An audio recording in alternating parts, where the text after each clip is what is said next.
بسم الله الرحمن الرحیم. قال رب اشرح صدری و یسر امری واحلل عقدة من لسانی یفقهوا قولی. سلام و درود خدمت شما برادران عزیز و خواهران گرامی من. السلام علیکم و رحمت الله و برکاته. دوستان عزیز، برادران گرامی من، امروز همچنان برای روشن کردن دلهای شما دستوری را و یکی از سورات مبارک قرآن مبارک که برای شما آمده هم که تمام توضیحات اون را ارائه کنم. دوستان عزیز من که در این کانال ما قرار دارین، چه در یوتیوب، چه در اینستاگرام، چه در تلگرام، چه در تیک تاک بیننده برنامه هایی هستید، سپاسگزار هستم و خداوند متعال همه شما را در حفظ امان خود داشته باشد و تشکری میکنم از کامنت های زیبای شما، کامنت های یعنی محبتانه شما. سپاسگزاری میکنم. دوستان عزیز، امروز همچنان ما میپردازیم به چه دستوری میپردازیم به دستوری که روشن نمایی قلب ما. چگونه قلب خود را ما روشن بسازیم، نورانی بسازیم، چگونه قلب ما سرشار از نور بگردد، چگونه با این دستور ما بتانیم مثال خیلی از سیاهی ها را از زندگی خود برانیم و در جایگاه اون نور را جایگزین کنیم که خیلی آسان است. توسط یکی از سورات مبارک قرآن هست که این اتفاق میفته انشالله برای هر عزیز من. ببینید، در کل این عمل اگر کسی مشخصا میخواهد که قلب یک شخص انسانی هست که مثلا این قلب همیشه کینه داره در دل، یا همیشه این قلب یعنی آدمی است که زود میرنجه، زود میشکنه، زود مثال دل میبنده به بعضی ها، زود باور میکنه، زود اعتبار میکنه به بعضی انسان ها، یعنی انسان های خوش دل و خوش باور میتونم به شما این گونه بگم.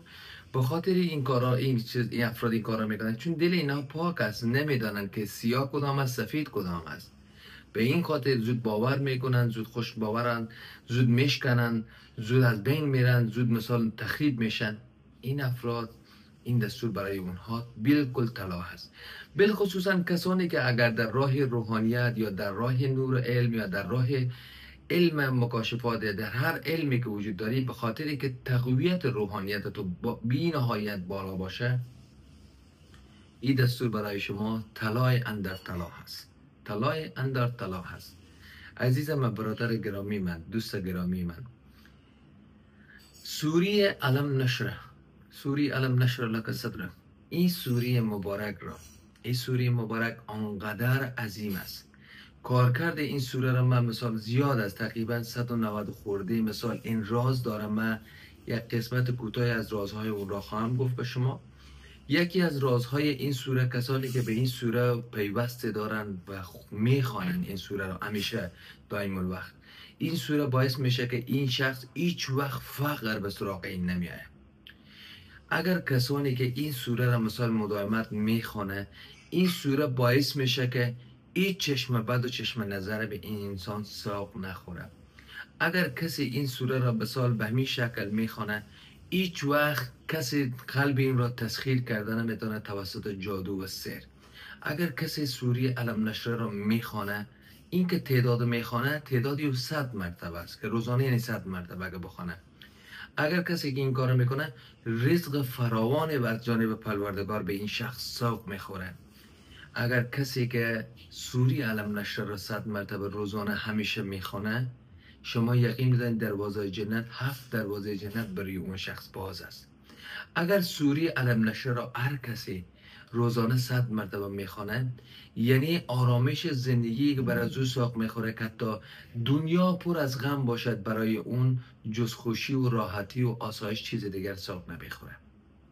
ما امروز مقصد ما این است که کسانی که در دل اونها، در مسیر اونها، در عمل علم اونها سیاهی وجود پیدا کرده، بعضیا پیدا میکنه مثال میان چشم من فلانی بسته کرده، من قبلا میدیدم الان نمیبینم، مثلا من قبلا نمیدانم مثال میتونستم پرواز رو کنم، من الان نمیتونم. همین دستور عمل میتونه که تمام این یعنی علایم وجودی شما را کلا همه را از وجود شما پاک کنه. دستور امروز ما چنین است که عزیزم برادر گرامی من، این عمل هیچ روزه جمالی جلالی نداره. هر عزیز ما که میخوای بخونه، خانم، آقا، دختر، جوان، غیر جوان، پیر، هیچ فرق نمیکنه. تنها چی است؟ نیت قلبی شما خیلی حتمی است که ما ببینید اگر تمام دنیا را به سال زیر رو کنید بخوای بخوانی که ایمان قلبی تو قوی نباشه بی معنا است. مثلا خط روی آب بکشید، بیایید به عنوان اینکه زحمتی را که میکشیم در پهلوی اون زحمت ما عقیده هم داشته باشید، اعتقاد هم داشته باشید. ببینید قرآن کتاب معجزه زنده هست.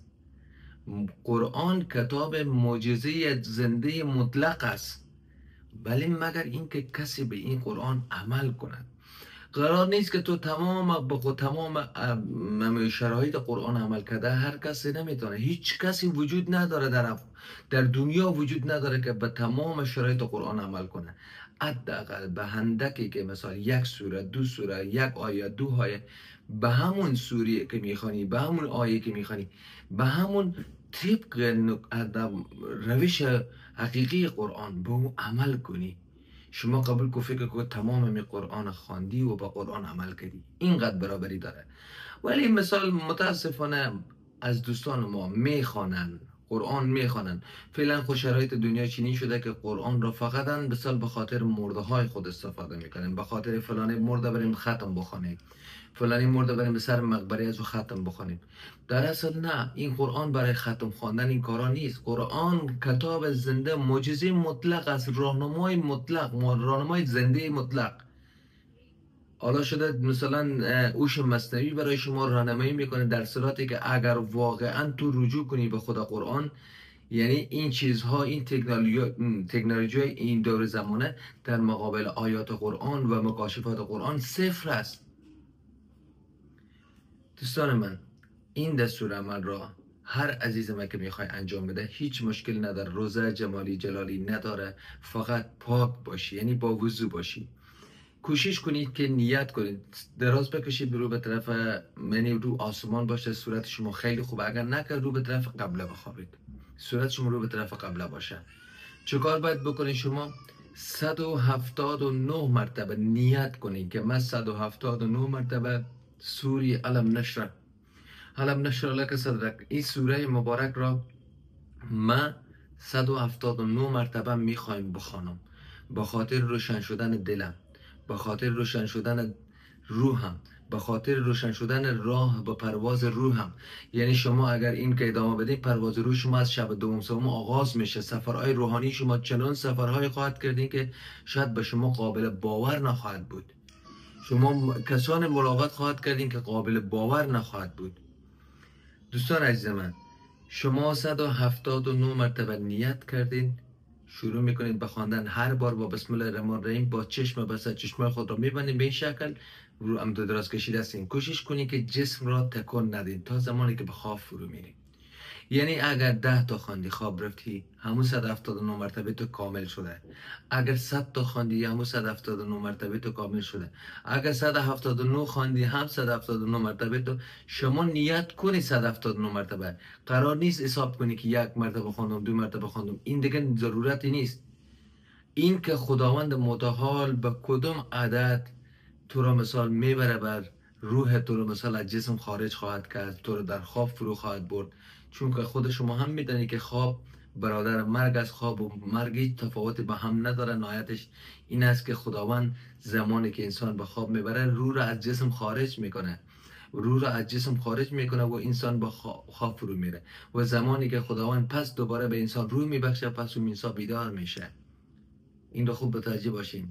یکی از علائمی که بعضیا مثلا مشرکین و مثلا همین منافقین میگن که قیامت چگونه هست، چگونه زنده خواهد شدیم، انمی خواب و بیدار شدن من و شما عین چیز است. همین مردگانی که از دنیا رفتن و ما و شما هم خواهد رفتیم، اونا همچنان با یک یعنی فوت کردن که الله متعال کنه بلند شیم، همه بلند میشن از خواب. همون گونه که مثلا شب میخوابی، صبح مثلا روح تو پس به تو داده میشه و بلند میشی، زنده هستی. خواب این خواب مرگ یک چیزه، هیچ فرقی نداره. به همین شکل این رو انجام میدید. شبای اول و دوم و سوم احتمال میره خوابهای بسیار بزرگ روحانی ببینید شما و افراد بسیار بزرگ ملاقات کنید. این را کوشش کنید که شامل به امور زندگی خود کنید. خیلی یعنی بی عد و بی اندازه بالا هست، بی عد و بی اندازه بالا هست قدرت این خواندن این سوره. و بالخصوص شما خواهد دیدین که چقدر زندگی شما یعنی به سمت مرفت ساق میخوره، چه رقم برکت زندگی شما زیاد باشه، چقدر آرامش به زندگی شما بیایه. بالخصوص تا به جایی که این سوره شما حتی هر کسی که افرادی که به اطراف شما سیاه باشن، آدمای بدی باشن، نیت بدی داشته باشن در علیه شما، حتی اونها رو سیاه میشن، جمع میشن، از دور پیش شما دور میشن. برکت این سوره بی نهایت بالا هست. دوستان من، دستور را به شما بازم توضیح دادم، هیچ کم کسی نگذاشتم در اون. خواهش میکنم زمانی که دستور را که مثال میشنوین تا آخرا گوش کنید و کوشش کنید که به خاطر موفق شدن خود توجه و دقت، و اگر میخواین یادداشت کنید خیلی خوب است. بالخصوص از دوستان عزیز خود تقاضا میکنم که ویدیوهای ما را لایک کنید، سابسکرایب کنید و دوستان عزیز خود شیر کنید تا دیگر عزیزان هم با من و شما در این خانواده یک جا باشند و این سفر را همیشه با هم یک جا داشته باشید، پیش برید. سپاسگزاری میکنم از همه شما عزیزان. خداوند متعال همه شما را حفظ کنه، در حفظ امان الله متعال باشید و من الله توفیق.